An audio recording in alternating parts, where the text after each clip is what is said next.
financial technology company. And so I want my team to have the most experience in financial technology. If that means me pulling somebody from, I have a guy on my advisory board from Intel. He's a higher up at Intel, and he's helping me. If it means I'm pulling someone from Discover Card, if it means I'm pulling someone from American Express, or even one of my competitors, I need the best team out there to get the best results.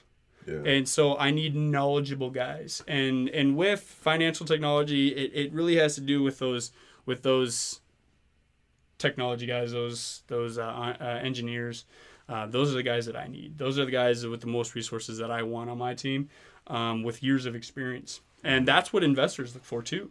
Oh, yeah. You have to, when you're pitching a company, they want to see your management team and your advisory board with years of experience. Yeah. Especially for me at 22, I need these guys to help me. I need to help, they need to help me.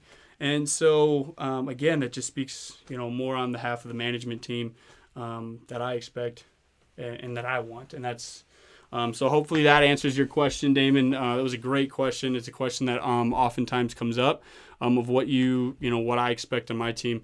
Sorry, go ahead. Go ahead. No. I was going to say, I never, I don't know much about business, and I don't plan on, owning my company or one day or whatever, but, the jobs I've worked for, as far as the boss, I know, I haven't worked for, big companies or whatever, mm-hmm. but, as a boss, you're supposed to, make your employees want to, run through a wall for you.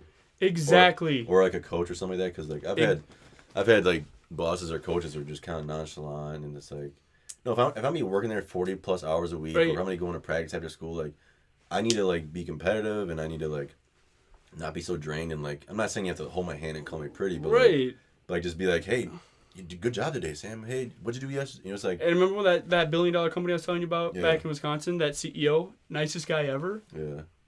He was, it was the laundry system, the Alliance Laundry Systems. Great guy. He had great employees down there, but there's a disconnect. Yeah. There is a disconnect between that CEO and those, the executives of that company. They called them the bigwigs, and those bottom level employees. And it's just something of just appreciating, those guys are packing their lunch every day. Yeah. They're packing their lunch, and they're clocking in at 4 a.m, 5 a.m, 6 a.m, and they're working with their hands. They're tired. They're worn out. They're covered in grease. They're working hard. And for you to never extend yourself to really appreciate that work, that's where you're going to get a bad rap. Even if it is just handing them a cold Gatorade saying, we really appreciate what you're doing. Obviously, you should do more in the company in terms of benefits. I don't know if Gary's going to cut it right. Right, but you know what I'm saying? Is obviously you need to have good benefit packages in your companies and take care of your employees. But that's the thing, is you're walking in and you're being an a-hole to your employees. Yeah.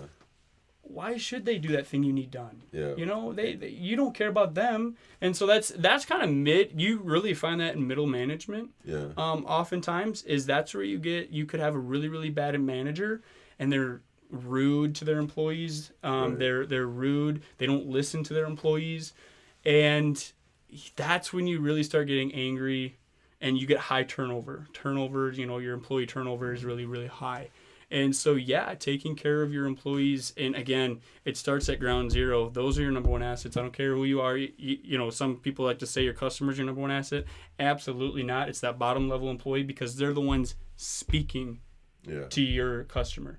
Yeah. They're the ones talking to your customer in most cases. And what they're going to translate to that customer is a direct reflection of your company. Yeah. If you have a great company built on great culture, and you're just doing things the right way, your employees are going to do things the right way and take care of your customer. Right. And they're going to be passionate to make sure that your customer's taken care of just the way they're taken care of. Yeah. And so, that's Gary Vee talks about that very often. And it is a great point that your employees should want to run through a wall for you. Yeah. That's, they don't want to let you down. That's the biggest thing. Right. Hey, I'm here for you every single day. I'm trying to help you in any way possible as a manager, and you need to get this task done. Hey guys, I'm sorry, we just got hit with this deadline. we need this done this weekend. I know this is a hard crunch to get done. I'm going to work on it with you. Well, I'm going to be here with you to get this done. That's sometimes that slight step that can really make the difference in a manager of a company, is to really be able to break their back for their employees and to take care of their employees, and they're not going to let you down. And no, Gary Vee does talk about that quite a lot, and it's a great concept in management. We had another question come through, is with a lot of experience comes old ideas, usually. So how often do you look for younger individuals with newer ideas in the industry, such as yourself? That is a great question. So oftentimes, and I'm going to be very, very honest, you have the old guys, man. There's still some baby boomers in these executive positions of these companies, in these CEO spots, that are very conservative, and they're very conservative on ideas and innovation and change. You saw it happen with BlackBerry. Gary Vee talks about that. They lacked innovation. Nokia, they lacked innovation. And I remember there was a quote I had read. BlackBerry stated at one point, when all these companies were coming out with digital keyboards, BlackBerry comes out and says, "Oh, nobody's going to want to have a digital keyboard." Yeah. Newsflash, it's 2019 and everybody has a freaking digital keyboard. That killed them. Yeah. That killed them. And BlackBerry also did focus more of their market on the businessmen, when Apple just comes in and everybody does business on their Apple phone. So again, with that follow-up question is getting that youth in there. Sometimes just getting someone young in a team can create that difference in innovation, because just because someone that's older doesn't like something doesn't mean someone that's younger doesn't. Right. Obviously, there's different age groups, millennials and what are we technically, Gen Z, Gen Y? Gen X or something. Yeah, whatever we are. Some say we're millennials, some say we're not. But we like different things than old people. I actually, an interesting fact for you guys is I've had older executives say if someone walks in with a pair of tan dress shoes on, I won't hire them. It needs to be black or it needs to be dark brown. What? Why is that? Because that's back in the day, they only wore black shoes and dark brown shoes. So there's shoe shaming is what they're saying. Come on, theoretically. Dude. But that's some of those conservative mindsets and those conservative ways that you can really get stuck in a groove and not innovate. Right. Like something as simple as you can only wear black shoes in this office. Yeah. You can't be racist against shoes. It's something, it's 2019 in regards to fashion in general. There's really no more rules. Yeah, like your socks too. Thanks, man. I always bring a strong sock gang. But yeah, that's... Said no one ever. When I first developed my company, I asked everybody that I sat down with, I'm like, please grill my idea. Please roast me in any way, shape, or form. Please tear me down, tear me apart. Tell me my idea is stupid because of this. Tell me the idea is not going to work. Please. I asked to be grilled. Yeah. Because that has to make me innovate to get around that, what we call a roadblock. In entrepreneurship, it's called a roadblock. If you are developing something and you hit a roadblock that doesn't allow you to develop it any further, you're done. Yeah. You're toast. Are you going to hit this? What's going to happen? We did hit a roadblock. I thought that was going to end us. Luckily, it didn't. Yeah. There is a way to get around it. And so that's what, when I first developed the company, is I asked to be grilled. Grill me. Just toast me up.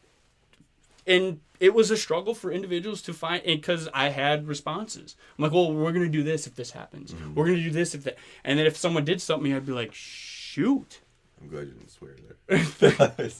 And so I'd be like, you are right. What am I going to do if this happens? Right. And so, no, that is a great point, is bringing in youth to help innovate even more. I think companies should start doing that. Yeah. Is to bring in the young minds, because we are born with technology in our hand, and we right out of the womb, basically you have an iPhone in your hand. I mean, what is it? I think 83% of mobile users in the US have iOS, which is Apple.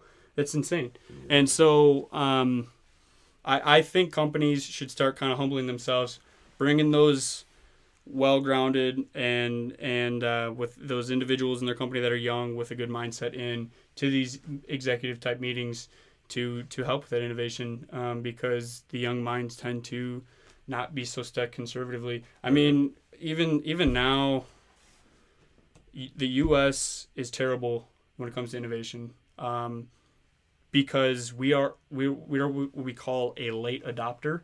If you go to Asia and a new technology comes out, I mean, look how much flack Apple got. My phone doesn't have a freaking home button, and people went bonkers because they took a home button off the Apple phone, and it doesn't have a headphone jack. Mm-hmm. And people went bonkers. Right. And look at what it's done. Everybody now, other brands are starting to take the headphone jack off. But in Asia, people ate it up. People eat up new technology in foreign countries. Where here in the U.S., we are very, very hesitant to jump on a new technology. Mm-hmm. And so sometimes that does shoot us in the foot, especially U.S.-based companies that can shoot you in the foot. Yeah, and definitely. So that was another great point to highlight is the youth bringing in innovation. But someone asked if you're single. I'm single? The guy asked that? No, is a girl. He is single, and he's ready to mingle. So, it looks like we have 2 minutes remaining in the live stream, and so I just want to thank everybody for tuning in. It was a great time. It was a great time to come and speak with you. I appreciate the invite. Yeah, dude. It was a lot of fun. Kind of speaking my story and speaking about entrepreneurship. It's something I'm very passionate about. Business is something I'm very passionate about. And so I appreciate it. I appreciate everybody that tuned in for me. Grandma, Grandpa, I know you guys tuned in. I miss you guys. I love you a ton. I'm sorry I couldn't come home for Christmas. I'm sorry. But appreciate it. Appreciate the time. No problem, dude. Thanks for stopping by. Absolutely. Subscribe to my YouTube channel or take a hike. Yeah, subscribe to his channel. This guy, it's a lot of fun. So, again, thank you all. Appreciate your time. Love you all. Take care. Be kind to one another, like Ellen says.